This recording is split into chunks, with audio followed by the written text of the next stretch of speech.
श्रीदुर्गायै नमः। अथ प्रथमोऽध्यायः। ॐ प्रथमचरित्रस्य ब्रह्मा ऋषिः, महाकाली देवता, गायत्री छन्दः, नन्दाशक्तिः, रक्तदन्तिका बीजम्, अग्निस्तत्त्वम्, ऋग्वेदस्वरूपम्। श्रीमहाकाली प्रीत्यर्थे प्रथमचरित्रजपे विनियोगः। ध्यानम्। ॐ खड्गं चक्रगदेषु चापपरिघां शूलं भुशुण्डीं शिरः, शङ्खं सन्ददतीं करैस्त्रिनयनां सर्वाङ्गभूषावृता, नीलाश्मद्युतिमास्य पाददशकां सेवे महाकालिका,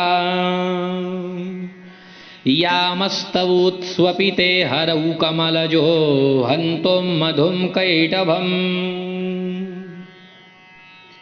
ॐ नमः चण्डिकायै। ॐ ऐं मार्कण्डेय उवाच। सावर्णिः सूर्यतनयो यो मनुः कथ्यतेष्टमः, न्युषामय तदुत्पत्तिं विस्तराद् गदतो मम, महामायानुभावेन यथा मन्वन्तराधिपः, स बभूव महाभागः सावर्णिस्तनयोरवेः, स्वारोचिषेऽन्तरे पूर्वं चैत्रवंशसमुद्भवः, सुरथो नाम राजाभूत् समस्ते क्षितिमण्डले, तस्य पालयतः सम्यक् प्रजाः पुत्राणि वौरसान्, बभूवुः शत्रवो भूपाः कोला विध्वंसिनस्तदा, तस्य तैरभवद्युद्धम् अतिप्रबलदण्डिनः, न्यूनैरपि सतैर्युद्धे कोला विध्वंसिभिर्जितः, ततः स्वपुरमायातो निजदेशाधिपोऽभवत्, आक्रान्तः स महाभागस्तैस्तदा प्रबलारिभिः, अमात्यैर्बलिभिर्दुष्टैर्दुर्बलस्य दुरात्मभिः, कोशो बलं चापहृतं तत्रापि स्वपुरे ततः, ततो मृगयाव्याजेन हृतस्वाम्यः स भूपतिः, एकाकी हयमारुह्य जगामगहनं वनं, स तत्राश्रममद्राक्षे द्विजवर्यस्य मेधसः, प्रशान्तश्वापदाकीर्णं मुनिशिष्योपशोभितं, तस्थौ कञ्चित् सकालञ्च मुनिना तेन सत्कृतः, इतश्चेतश्च विचरंस्तस्मिन् मुनिवराश्रमे, सोचिन्तयत्तदा तत्र ममत्वाकृष्टचेतनः, मत्पूर्वैः पालितं पूर्वं मया हीनं पुरं हि तत्, मद्भृत्यैस्तैरसद्भृत्यैर्धर्मतः पाल्यते न वा, न जाने सप्रधानो मे शूरहस्ति सदा मदः, मम वैरिवशं यातः कान् भोगान् उपलप्स्यते, ये ममानुगता नित्यं प्रसादधनभोजनैः, अनुवृत्तिं ध्रुवं तेऽद्य कुर्वन्त्यन्यमहीभृताम्, असम्यग्व्ययशीलैस्तैः कुर्वद्भिः सततं व्ययम्, सञ्चितः सोति दुःखेन क्षयं कोशो गमिष्यति, एतच्चान्यच्च सततं चिन्तयामास पार्थिवः, तत्र विप्राश्रमभ्यासे वैश्यमेकं ददर्श सः, सपृष्टस्तेन कस्त्वं भो हेतुश्चागमनेऽत्र कः सशोक इव कस्मात् त्वं दुर्मना इव लक्ष्यसे इत्याकर्ण्यवचस्तस्य भूपतेः प्रणयोदितम् प्रत्युवाच स तं वैश्यः प्रश्चयावनतो नृपम् वैश्य उवाच समाधिर्नाम वैश्योऽहम् उत्पन्नो धनिनां कुले पुत्रदारैर्निरस्तस्य धनलोभात् असाधुभिः विहीनश्च धनैर्दारैः पुत्रैरादाय मे धनम् वनमभ्यागतो दुःखे निरस्तश्चाप्तबन्धुभिः सोऽहं न वेद्मि पुत्राणां कुशलात्मिकां प्रवृत्तिं स्वजनानां च दाराणां चात्र संस्थितः किं नु तेषां गृहे क्षेममक्षेमं किं नु साम्प्रतम् कथं ते किं नु सद्वृत्ता दुर्वृत्ताः किं नु मे सुताः राजोवाच यैर्निरस्तो भवां लुब्धैः पुत्रदारादिभिर्धनैः तेषु किं भवतः स्नेहमनुबध्नाति मानसम् वैश्य उवाच एवमेतद्यथा प्राह भवानस्मद्गतं वचः किं करोमि न बध्नाति मम निष्ठुरतां मनः यैः सन्त्यज्य पितृस्नेहं धनलुब्धैर्निराकृतः पतिस्वजनहार्दं च हार्दितेष्वेव मे मनः किमेतन्नाभिजानामि जानन्नपि महामते यत्प्रेमप्रवणं चित्तं विगुणेष्वपि बन्धुषु तेषां कृते मे निःश्वासो दौर्मनस्यञ्च जायते करोमि किं यन्न मनस्तेष्वप्रीतिषु निष्ठुरम् मार्कण्डेय उवाच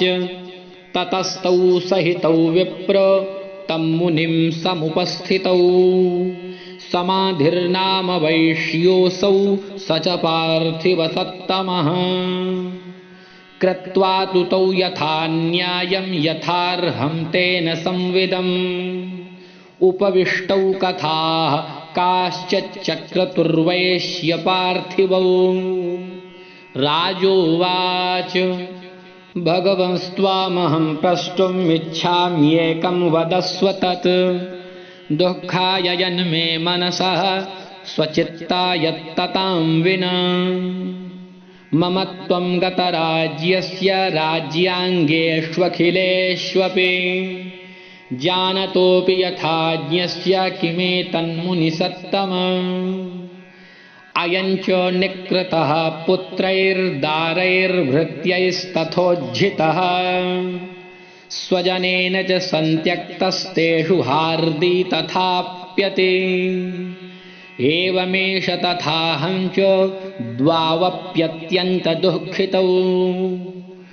दृष्टदोषोऽपि विषये मम त्वाकृष्टमानसौ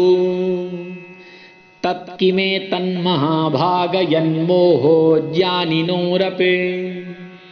ममास्य च भवत्येषा विवेकान्धस्य मूढता ऋषिरुवाच ज्ञानमस्ति समस्तस्य जन्तोर्विषयगोचरे विषयश्च महाभागयाति चैवं पृथक् पृथक् दिवान्धाः प्राणिनः केचिद्रात्रावन्धास्तथा परे केचिद्दिवा तथा रात्रौ प्राणिनस्तुल्यदृष्टयः ज्ञानिनो मनुजाः सत्यं किं तु तेन हि केवलम् यतो हि ज्ञानिनः सर्वे पशुपक्षिमृगादयः ज्ञानं च तन्मनुष्याणां यत्तेषां मृगपक्षिणां मनुष्याणां च यत्तेषां तुल्यमन्यत् तथोभयोः ज्ञानेऽपि सति पश्यैतान् पतङ्गाञ्छावचञ्चुषु कणमोक्षाद्रतान् मोहात् पीड्यमानानपि क्षुधा मानुषा मनुजव्याघ्रसाभिलाषाः सुतान् प्रति लोभात् प्रत्युपकाराय नन्वेतान् किन्न पश्यसे तथापि ममतावत्ते मोहगर्ते निपातिताः महामाया प्रभावेण संसारस्थितिकारिणा तन्नात्र विस्मयः कार्यो योगनिद्रा जगत्पतेः महामाया हरेश्चैषा तया सम्मोह्यते जगत् ज्ञानिनामपि चेतांसि देवी भगवती सा बलादाकृष्य मोहाय महामाया प्रयच्छते तया विसृज्यते विश्वं जगदेतच्चराचरम् सैषा प्रसन्ना वरदा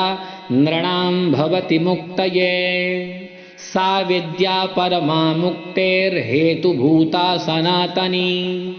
संसारबन्धहेतुश्च सैव सर्वेश्वरेश्वरी राजोवाच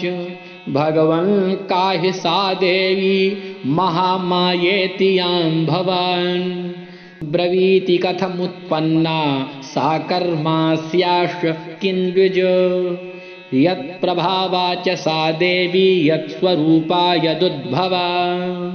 तत्सर्वं श्रोतुमिच्छामि त्वत्तो ब्रह्मविदां वर ऋषिरुवाच नित्यैव सा जगन्मूर्तिस्तया सर्वमिदं ततम् तथापि तत्समुत्पत्तिर्बहुधा श्रूयतां मम देवानां कार्यसिद्ध्यर्थम् आविर्भवति सा यदा उत्पन्नेति तदा लोके सा नित्याप्यभिधीयते योगनिद्रां यदा विष्णुर्जगत्ये कारणमीकृते आस्तीर्यशेषमभजत् कल्पान्ते भगवान् प्रभुः तदा द्वौ असुरौ घोरौ विख्यातौ मधुकैटभौ विष्णुकर्णमलोद्भूतौ हन्तुं ब्रह्माणमुद्यतौ सनाभिकमले विष्णोः स्थितो ब्रह्मा प्रजापतिः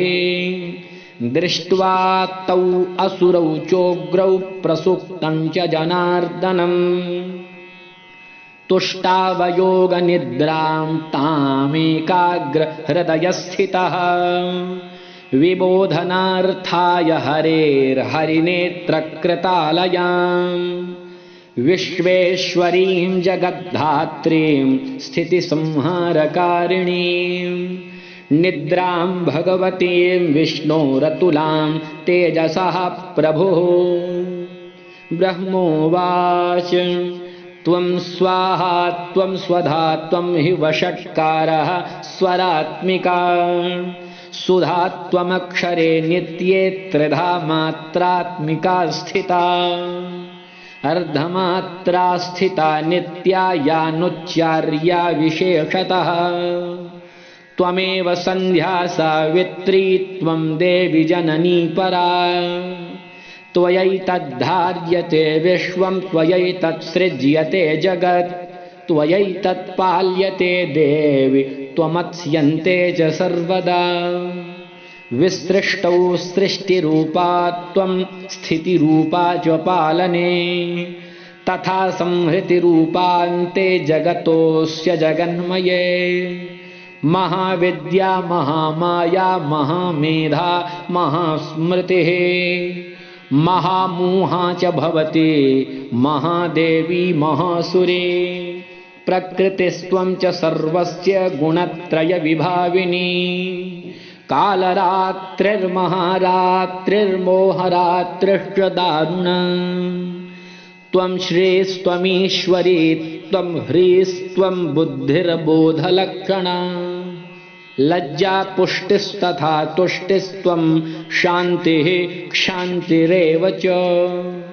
खड्गिनी शूलिनी घोरा गदिनी चक्रिणी तथा शंखिनी चापिनी बाण भुषुंडी परिघायुधा सौम्या सौम्यतरा शेष सौम्येभ्यस्त्वति सुंदरे परापराणां परमात्वमेव परमेश्वरे यच्च किंचित् क्वचिद् वस्तु सदसद्वाखिलात्मिके तस्य सर्वस्य या शक्तिः सा त्वं किं स्तूयसे तदा यया त्वया जगत् स्रष्टा जगत्पात्यत्ति यो जगत् सोऽपि निद्रावशं नीतः कस्त्वां स्तोतुमिहेश्वरः विष्णुः शरीरग्रहणमहमीशान एव च कारितास्ते यतो तस्त्वां कः स्तोतुं शक्तिमान् भवेत् सा त्वमित्थं प्रभावैः स्वैरुदारैर्देवि संस्तुता मोहयैतौ दुराधर्षावसुरौ मधुकैटभौ प्रबोधं च जगत्स्वामी नीयतामच्युतो लघु बोधश्चक्रियतामस्य हन्तुमेतौ महासुरौ ऋषिरुवाच एवं स्तुता तदा देवी तामसी तत्र वेधसा विष्णोः प्रबोधनार्थाय निहन्तुं मधुकैटभौ नेत्रास्य नासिका बाहु हृदयेभ्यस्तथोरसः निर्गम्य दर्शने तस्थौ ब्रह्मणो व्यक्तजन्मनः उत्तस्थौ च जगन्नाथस्तया मुक्तो जनार्दनः एकार्णवे हि शयनात् ततः स ददृशे च तौ मधुकैटभौ दुरात्मानावतिवीर्यपराक्रमौ क्रोधरक्ते क्षणावत्तुं ब्रह्माण्डं जनितोद्यमौ समुत्थाय ततस्ताभ्यां युयुधे भगवान् हरिः पञ्चवर्षसहस्राणि बाहुप्रहरणो विभुः तावप्यतिबलोन्मत्तौ महामाया विमोहितौ उक्तवन्तौ वरो सुमत्तो व्रियताम् इति केशवम् श्रीभगवानुवाच भवेतामद्य मे तुष्टौ मम वध्यावुभावपे किमन्येन वरेणात्र एतावद्धिव्रतं मम ऋषिरुवाच वञ्चिताभ्यामिति तदा सर्वमापोमयं जगत् विलोक्यताभ्यां गदितो भगवान् कमलेक्षणः आवां जहिन यत्रोर्वी सलिलेन परिप्लुता ऋषिरुवाच तथेत्युक्त्वा भगवता शङ्खचक्रगदाभृता कृत्वा चक्रेण वैच्छिन्ने जगने शिरसि तयोः एवमेषा समुत्पन्ना ब्रह्मणा संस्तुता स्वयं प्रभावमस्या देव्यास्तु भूयः शृणु वदामि ते ऐं ॐ जय जय श्रीमार्कण्डेय पुराणे सावर्णिके मन्वन्तरे देवी माहात्म्ये प्रथमः जगदम्बिकार्पणमस्तु।